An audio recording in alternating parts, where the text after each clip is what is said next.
Well, it's Sunday, the Lord's Day, and I've got some good news. And the preacher has something he wants to say to our nation and to the world. So the next 2 minutes, we're going to hear what the preacher has to say. He's coming from Romans chapter 1. So listen carefully. This country, the problem with this country, problem with the rest of the world, problem with every nation, every leader, every ruler, every council, every committee, every assembly, every group that comes together. It's one problem. Romans 1, verse 28.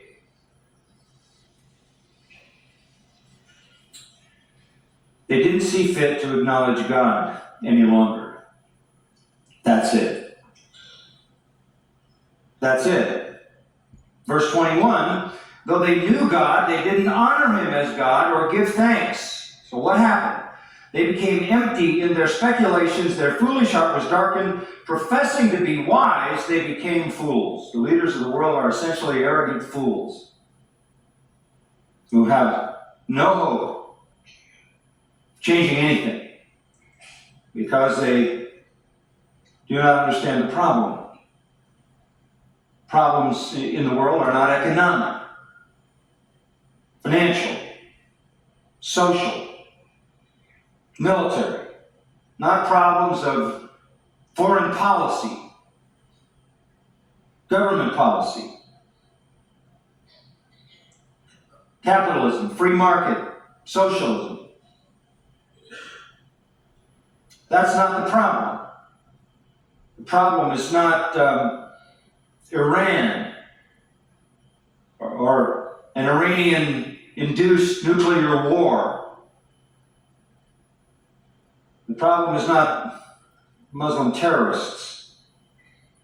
Those are all symptoms of the problem. The problem is not abortion. The problem is not homosexuality. The problem is not sexual liberation. The problem is they didn't see fit to acknowledge God any longer.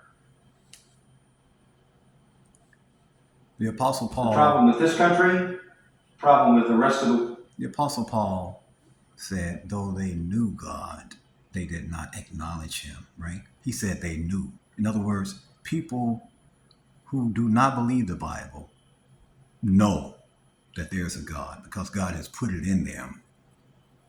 Though they knew, they did not acknowledge God as God. They suppressed the truth. They suppressed the truth, right? Listen, every human being has a personal relationship with God. Every human being has a personal relationship with God. You know why? Because sin is personal. God takes sin serious. It's an offense to him. Every human being that has ever been born either now has a personal relationship with God or have had a personal relationship with God because of sin. Sin is transgression of the law according to Scripture. And check this out. Even Satan and demons have a personal relationship with God, but it's not a good one.